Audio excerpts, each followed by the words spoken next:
Well, some time ago, I posted a video on Japan's fascination with Kiko, the son of Kong, in the 1980s. Various toys and things coming out, in particular, an advertising campaign by Kodak, which involved commercials, a little activity book, uh, plush, and buttons like this. It's a little plush character here wearing the little vest. 1983 was the 50th anniversary not only of King Kong, the movie, but also The Son of Kong, the sequel released the same year. And Kiko is a pretty marketable character, cute, a little cutesy, chibi, whatever version of King Kong, and became the subject of this Kodak advertising campaign. And one of my conclusions coming out of that video was that this is probably the most we're ever going to know about this, that this thing existed. And in fact, by virtue of things like the plush and the button existing, we probably know more about this advertising campaign than we do about any other Kodak advertising campaign in Japan for the 1980s. And that was kind of the end of the story. I exhausted my ability to research any further. But I do search on Yahoo auctions, Japan, and through Buyee and eBay, whatnot, and see what Kiko stuff I can find. And sure enough, I did find another Kiko thing. This. I may think, okay, that's just the same plush, just without the sweater. Fine. Except this particular plush came with a tag that had nothing whatsoever to do with Kodak. It was an entirely separate tag, same art, same artist clearly, but a non-Kodak campaign. And this plush was produced by Hirose, the tag there, which is a Japanese toy manufacturer that also produced a soft vinyl of Kong for Universal Studios in Japan. And this one is by Kodak. It's got a little Kodak tag on there. So, that's interesting. A Kiko plush that is not Kodak. On the back of the tag is it's the same biographical information as the Kodak campaign. So, so I purchased the plush. Basically, I paid $40 Canadian for a tag, but the tag got me going on what else might I find then, because the story wasn't over. It wasn't just the Kodak campaign. There was something else going on here. And so I did some searching, some different keywords and whatnot, and I came across another piece of merchandise, a book, an entire storybook about Kiko, telling the true story of Kiko, the son of Kong. Now, this book was written, it was actually published in 1989, written by the late author Tamio Kageyama, who, besides being an author, also served as a judge in the original Iron Chef. Unfortunately, he passed away in 1998 at the age of 50 due to a house fire, which is very tragic. Um, Also means that I can't just email him to find out what was happening. But he does have an afterword in this book that does shed some light on what is the likely sequence of events with this campaign.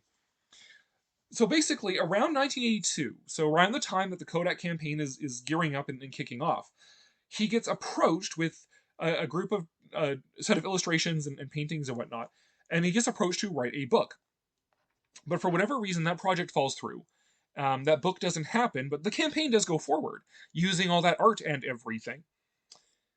And then about 7 years later, he is approached again about doing this book and finishing this book project off. And the artist for the book, and very probably the campaign, I mean, the art looks identical, is Kibi Danta, who I've not been able to track down any more information about. If he is still alive, he would be very aged at this point, based on his biography in the book. So he might not even be around to ask questions of either. But anyways, they revisit the book, revisit the idea, and they publish the book in 1989.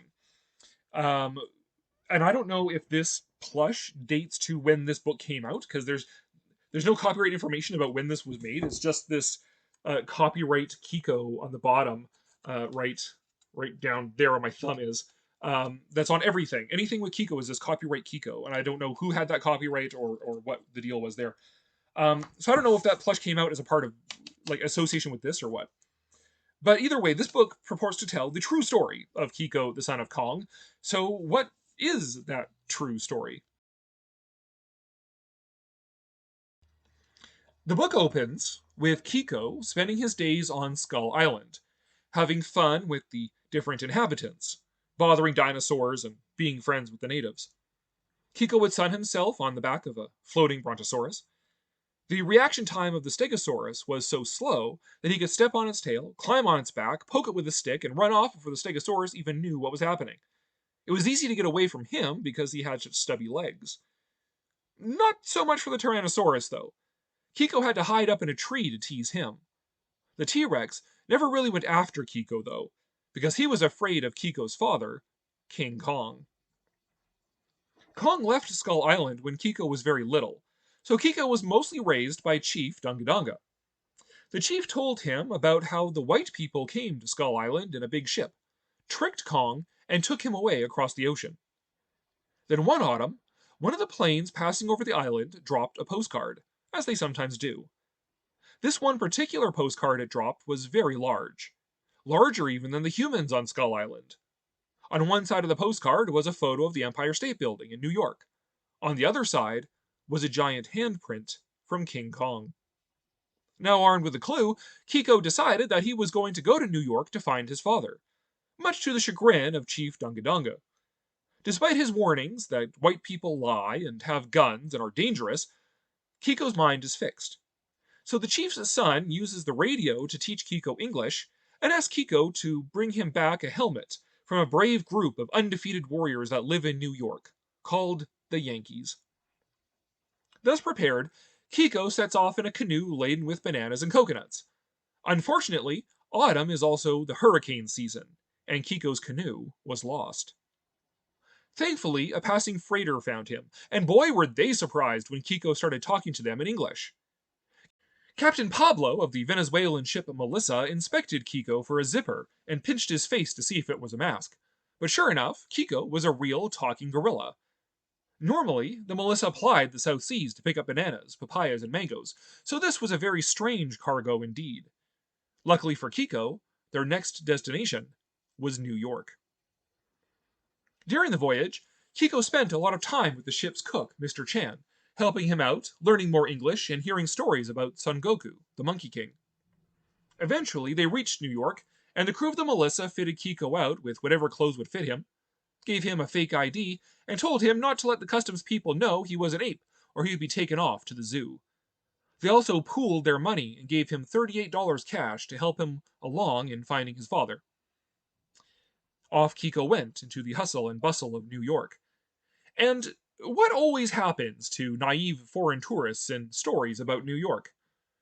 Well, a group of young hooligans offer to help Kiko find the Empire State Building and his father for a nominal fee of $38. As Kiko waited for the boys to return, he was getting jostled around by the busy people in New York and forced out into the road where he was almost hit. But in the process, he saw the leader of the hooligans buying a hot dog and gave chase, upending the hot dog cart and several other stalls in the process. Lost, alone, penniless, and hungry in New York, Kiko followed his nose to a Salvation Army soup kitchen. But when he got in the front of the line, there was no more soup left. He went to sleep that night in a dark, cold alley. The next day he began his search for King Kong anew, but ran into another problem. He had been told that New York was where white people are and that they spoke English, but everyone he was coming across had different colors of skin and didn't speak English at all. He couldn't even ask where the Empire State Building was, because the answers always came back in Chinese, Spanish, and other languages.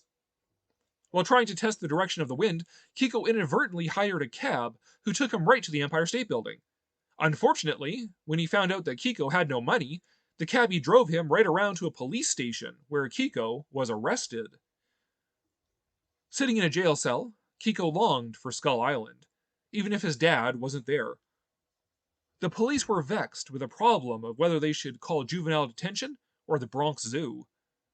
But just as the police chief was deciding that Kiko must be human because he speaks English, and that you can't just arrest someone because of how they look, Kiko made a break for it. The door was open, he ran down the hallway, bounced off someone's head, and out the window. Kiko was running through New York, retracing the route the cab took from the Empire State Building to the police station. On he ran through the crowd until he stood at the feet of the great skyscraper, and on top of the Empire State Building was King Kong. He was holding a screaming woman, and planes were swooping down and attacking him. Kiko screamed at them to stop hurting his dad. Kiko ran through a tunnel, and overhead he could hear his father yelling, and then the sound of something hitting the ground with a large thud. When he came out of the tunnel, he saw his father, the mighty King Kong, lying on the ground, his neck twisted around, and a large pool of blood spreading across the pavement. Kiko's head started to spin. He didn't come all the way from Skull Island just to see this. Rage started to bubble up in Kiko like a volcano, and he let out a great and terrifying yell just like his father. He vowed revenge on all of humankind. Then suddenly, a voice from behind Kiko shouted, "Cut!" It was a man wearing knickerbockers and carrying a megaphone. Behind him was another man with a giant camera. Then Kong started to get up. "Good job, Kong," the director said. "It was a great death." "Was it really?" Kong replied. "It was very impressive. This will be the big scene of the movie. It's definitely a hit. Now all the filming is finished. It will be released next spring. The title of the movie is, of course, King Kong. Kong, you're on your way to becoming a big star." And that's when Kiko shouted out for his father. Kiko ran into Kong's arms, and together they left the Empire State Building walking hand in hand. Now, I'm not sure, because that's where the book ends, but I guess that when the movie King Kong was a big hit, they hired Kiko for the sequel. And after that, Kiko and Kong went back to Skull Island to live happily ever after. At any rate, that's all I have on Japan's Craze for Kiko, the son of Kong, right now. I'm still keeping my eyes peeled for whatever else I might come across, and what more light might be shed on this whole campaign. So do like, share, and subscribe for whenever another video in this impromptu series comes out, and for whatever other videos I make on Kong and monsters and whatever else. So in the meantime, thank you for joining me and Kiko here, and we bid you adieu.